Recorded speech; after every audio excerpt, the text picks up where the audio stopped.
I'm going to tell you something I never planned to say out loud. It starts on an ordinary morning in Redwood Bend, sun on the porch, coffee gone lukewarm.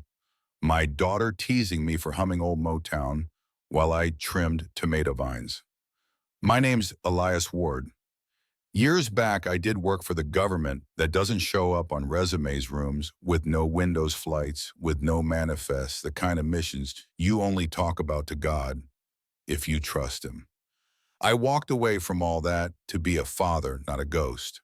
That morning, my girl, Nia, flipping pancakes in an oversized hoodie, hair a mess, smile easy. Wash your hands first, old man, she said, bumping me with her hip. I told her about weeds. She told me about a scholarship essay, a nonprofit she wanted to build, how kids in our county needed more than promises. We ate, we laughed, and right before she left to meet friends, she mentioned a traffic stop the week before, nothing. She said just a cop who stared too long, asked too many questions, used the kind of smile that isn't a smile. I felt something cold crawl up my spine.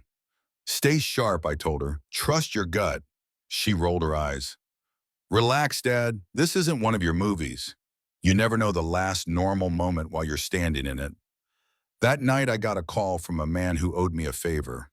Elias, don't trust what you hear in the morning.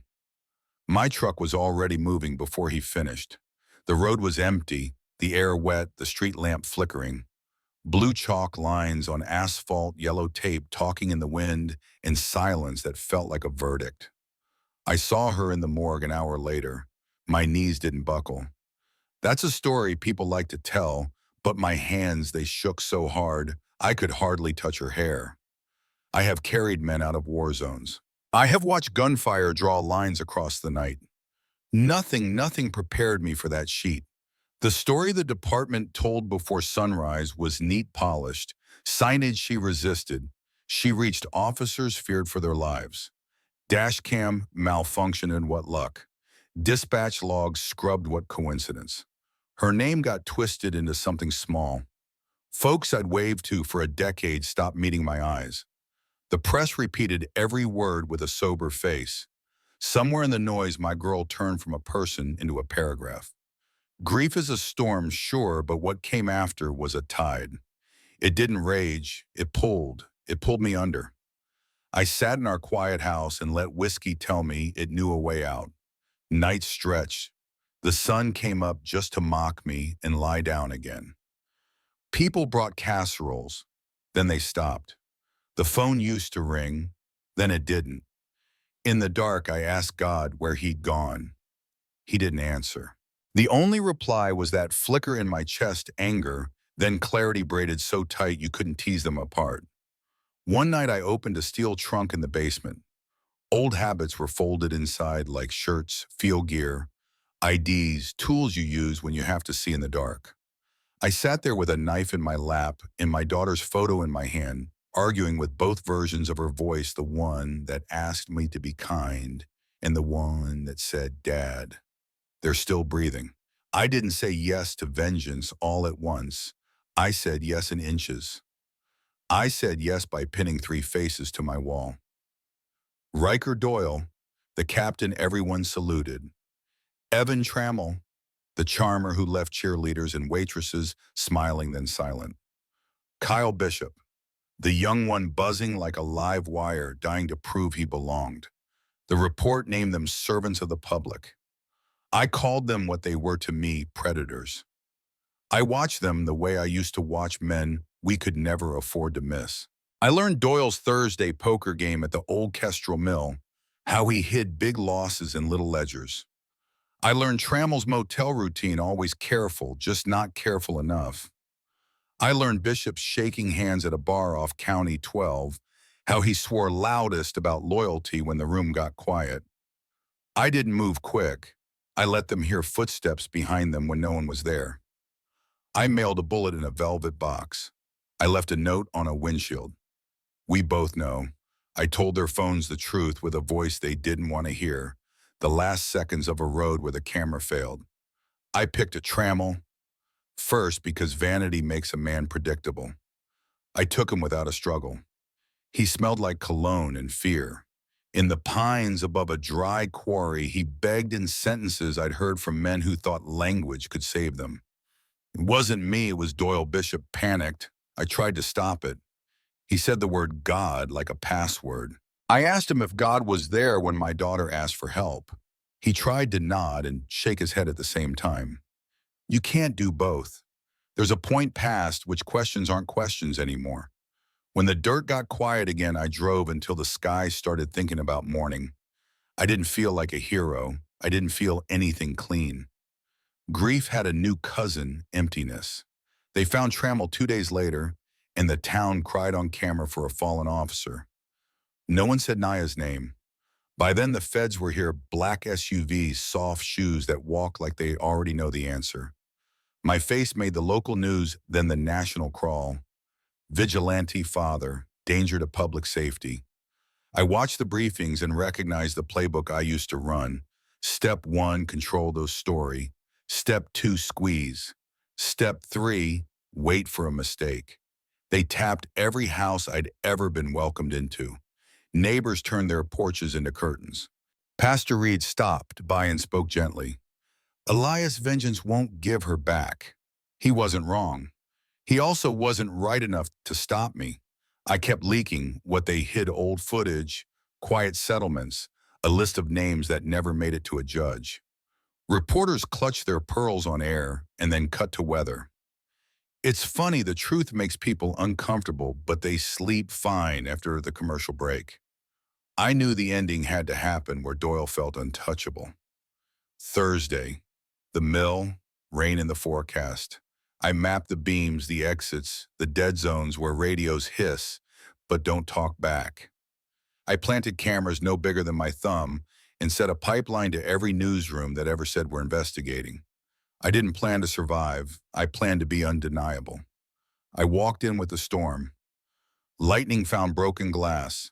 The poker table shone under a single bulb, chips stacked like little fortunes. Doyle leaned back, cigar making lazy circles. Bishop's laugh died in his throat the second I stepped from the shadows.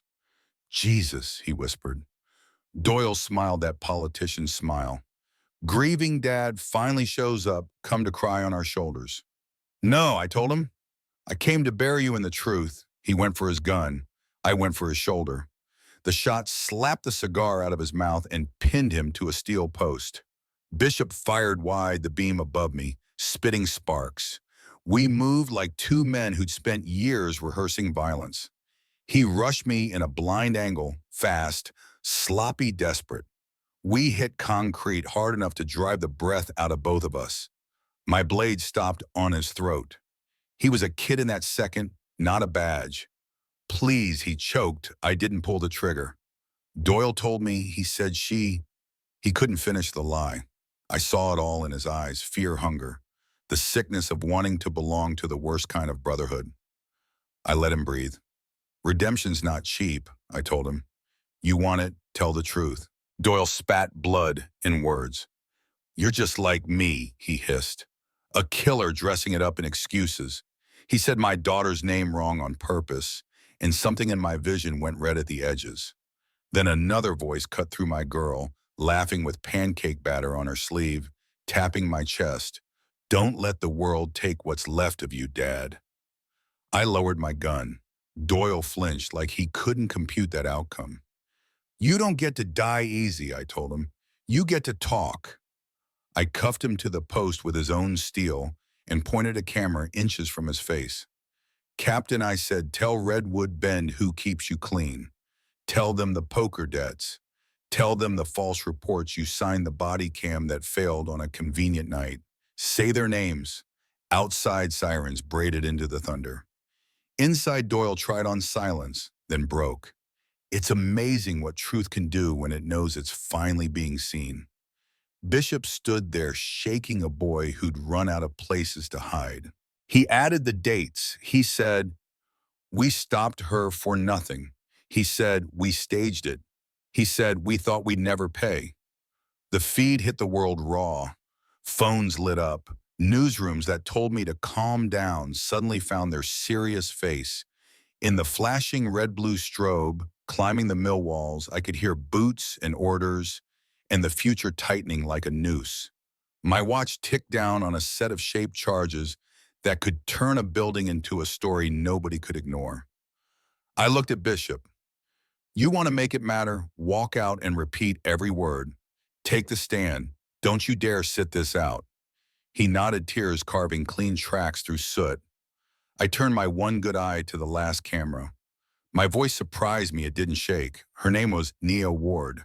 I said, she was 20. She wanted to build something better than excuses. You tried to erase her. Remember her. The wall clock hit zero like a gavel. What happened next has 12 versions depending on who's telling it. They pulled Doyle's body from blackened steel.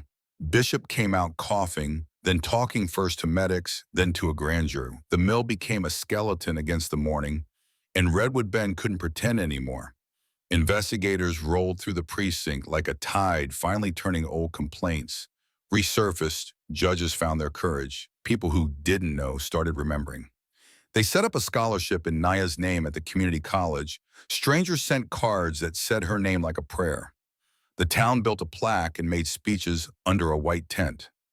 As for me, some say I died in that fire. Some say I walked out behind the rain and never stopped. A trucker swears I bought a ticket south with cash that smelled like smoke and pine. Truth is, you don't need my body to finish this story. You already know how it ends or how it keeps going.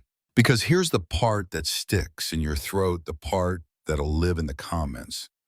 Was it justice or just another crime dressed like one? If institutions only move when a man lights a match, what does that say about our house? If a father has to become a ghost for his child to be seen, who's haunting who? I keep one picture in my pocket. The porch light on, my girl leaning into me, that mock mean face she made when I tracked dirt into the kitchen. I take it out sometimes, hold it in my hand till the edges wear soft. I whisper, I'm sorry, and I whisper I remembered. And somewhere I hope she's still laughing at my old Motown, telling me to wash my hands before dinner. If you watch this far, I want to hear you, really hear you. Tell me in the comments what you call justice when the system gets amnesia. Tell me what you've seen, who got believed, who didn't, and why. If you think I crossed a line, say it, draw it for us. If you think lines were crossed long before I ever touched a match, say that too. Remember her name? And tell me where you stand.